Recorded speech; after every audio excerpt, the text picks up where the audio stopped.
la fameuse crise de l'enfant à l'épicerie. Ah, le classique. On est tous passés par là. La frustration, le regard des autres, le sentiment d'être complètement dépassé. C'est de ce moment-là qu'elle part pour nous proposer une autre voie. L'auteur est super clair là-dessus. Le but, c'est pas de devenir un parent parfait qui crie jamais. Non, ça, c'est impossible. Exactement. C'est une recette pour le burn-out. L'objectif est beaucoup plus accessible. C'est de cultiver la présence, d'être là, vraiment là. Le livre parle d'un changement de posture, passer de la réaction à la réponse. J'aime l'exemple de la routine du matin, c'est tellement ça. Le cadran sonne, l'enfant ne veut pas se lever, le temps file, et hop, on sent la moutarde qui monte. C'est ça. Notre réaction instinctive, c'est de mettre de la pression, de s'impatienter. Le pilote automatique embarque, exactement. Et la réponse consciente que le livre propose, c'est d'une simplicité désarmante. Prendre une seule respiration profonde. Juste une. Ça a l'air de vain, mais ce geste-là, il crée un micro-espace entre le déclencheur, le refus de l'enfant, et notre réaction. Attends, juste une respiration. Ça me semble presque trop simple pour être efficace. Qu'est-ce qui se passe pour vrai dans ce petit moment-là? C'est là que c'est fascinant. Cette pause, elle brise le circuit de la réactivité. Au lieu de laisser l'amygdale, notre centre de la peur, prendre le contrôle puis crier « Urgence! On va être en retard! », on active le cortex préfrontal, la partie rationnelle du cerveau. Et dans cet espace, on peut se poser une question qui change tout, comme le suggère le livre. De quoi mon enfant a vraiment besoin en ce moment? Est-ce que c'est de la fatigue? Une peur de son examen? Une chicane avec un ami? Ah, OK! On passe d'une réaction à un comportement à une réponse à un besoin plus profond. C'est exactement ça. On ne gère plus un problème, on se connecte à un humain. On voit au-delà du simple « il ne veut pas s'habiller ». On commence à se demander pourquoi. Et ça, j'imagine que ça a un impact immense sur l'enfant. Précisément. Et c'est là que se trouve l'idée la plus contre-intuitive du chapitre. On pense souvent qu'il faut protéger nos enfants du stress. Mais le livre suggère que la résilience ne se bâtit pas en évitant le chaos, mais en lui montrant comment y répondre calmement. Notre propre stress devient sa plus grande occasion d'apprentissage. Il l'apprend en nous regardant faire, dans le fond. C'est la meilleure leçon sur la régulation émotionnelle. C'est pour ça que les recherches dans le texte montrent que ça réduit le stress du parent et ça améliore la résilience de l'enfant. Les deux sont liés. OK, ça règle le moment présent, mais comment on aide l'enfant à gérer ses propres frustrations à long terme quand il vit un échec? Est-ce que le livre en parle? Absolument. Et ça nous amène direct au deuxième pilier, l'état d'esprit de croissance, un concept de la chercheuse Carol Dweck. Oui, le growth mindset. Exact. Le livre l'explique bien. D'un côté, il y a l'état d'esprit fixe. Tu crois que tes talents sont gravés dans le marbre. Soit tu es bon en dessin, soit tu l'es pas. L'échec, c'est la preuve que tu n'es pas bon. Et de l'autre, l'état d'esprit de croissance, où tu crois que tes capacités peuvent se développer avec l'effort. L'échec devient juste une information. C'est ça, c'est exactement ça. Et le livre donne des exemples que tous les parents connaissent. L'enfant qui apprend le vélo puis qui tombe. Avec un état d'esprit fixe, il se dit « je suis nul, j'y arriverai jamais ». Ouais. Avec un état d'esprit de croissance, la chute devient une donnée. OK, j'ai penché trop de ce côté, je vais essayer de corriger. La tour de bloc qui s'effondre, c'est plus un drame, c'est une leçon de physique.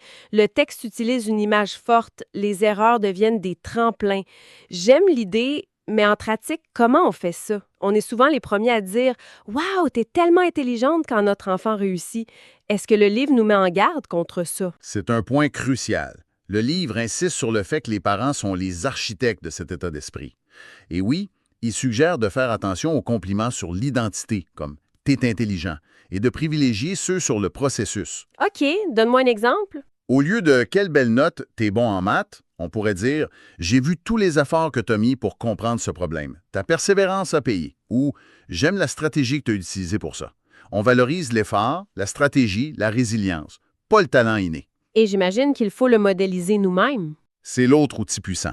Raconter nos propres défis. Comment on a essayé quelque chose qui n'a pas marché puisqu'on en a appris. Ça normalise le fait que l'apprentissage, c'est pas une ligne droite. C'est super beau en théorie, mais le quotidien, c'est autre chose. On a besoin d'outils concrets. Est-ce qu'on en a dans ce chapitre? Des trucs qu'on peut utiliser dès ce soir? Oui, et c'est la force du chapitre. Il propose des pratiques très concrètes. La première, c'est la méthode pause et connexion, l'application directe de ce qu'on vient de dire. OK, comment ça marche? D'abord, on arrête tout, on fige. Ensuite, on prend une respiration profonde, puis on se pose la question « De quoi mon enfant a-t-il besoin? » ça nous force à passer du mode correction au mode connexion.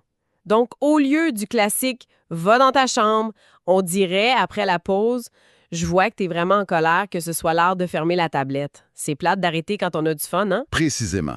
On valide l'émotion avant de gérer le comportement. Le deuxième outil, il est d'une simplicité redoutable. La règle des 90 secondes. 90 secondes. Oui, l'idée, c'est de l'appliquer au retour de l'école ou de la garderie. Pendant 90 secondes, 1 minute et demie, on lâche tout. On dépose le téléphone, on baisse le feu sous le chaudron, on se met à la hauteur de l'enfant et on lui offre 100% de notre attention. On écoute. 90 secondes, ça semble court, mais en même temps, dans le tourbillon de la fin de journée, ça peut être un défi olympique. Je me demande, là, est-ce que le livre reconnaît la réalité des familles avec plusieurs enfants qui réclament de l'attention en même temps? C'est une excellente question. Et non, le livre ne présente pas ça comme un dogme rigide. Le principe derrière les 90 secondes, c'est pas le chrono, c'est le message.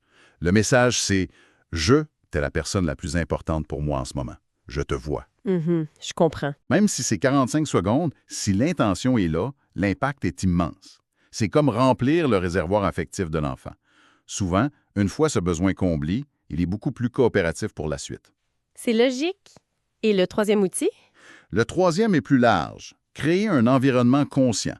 Ça va au-delà des interactions. C'est structurer l'espace et le temps pour aider l'enfant à s'autoréguler. Comme quoi, par exemple? Le livre donne des exemples comme des routines claires et prévisibles, genre 15 minutes de rangement musique avant l'histoire du soir. Ça donne des repères. Ça peut aussi être de désencombrer l'espace de jeu pour éviter la surstimulation ou d'utiliser un éclairage plus doux en soirée pour signaler au système nerveux de se calmer. Ce qui est intéressant, c'est que ces trois outils-là, on dirait qu'ils sont tous liés. Totalement. Et c'est ça, le vrai insight. C'est pas trois techniques séparées. La pause et connexion, c'est de la pleine conscience en action.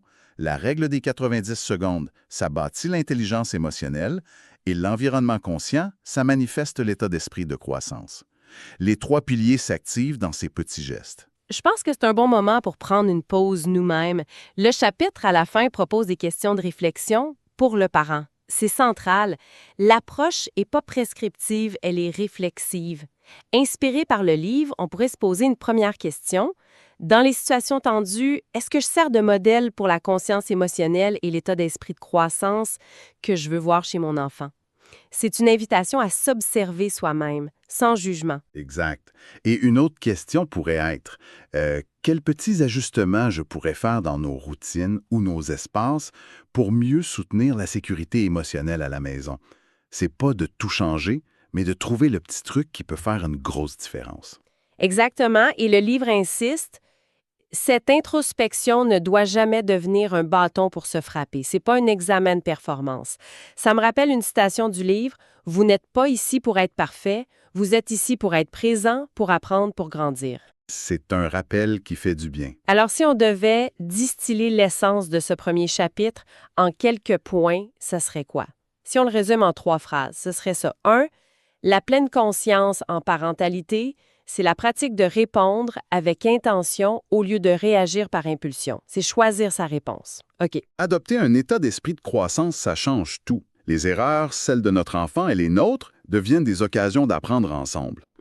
Et 3, l'intelligence émotionnelle, c'est pas magique. C'est une compétence qui se modèle par notre propre capacité à écouter avec empathie et à communiquer calmement. Et le fil conducteur de tout ça, si je comprends bien, c'est que le point de départ, c'est toujours le parent. On peut pas demander à nos enfants d'être calmes si on est nous-mêmes une tempête. C'est un apprentissage partagé. C'est le changement de paradigme. On sort d'une logique de contrôle pour entrer dans une logique de connexion et de croissance mutuelle. Voilà qui boucle bien notre analyse. C'est pas une nouvelle liste de tâches à ajouter à sa charge mentale, mais plutôt une invitation à une pratique plus douce. Le livre utilise une métaphore que je trouve magnifique.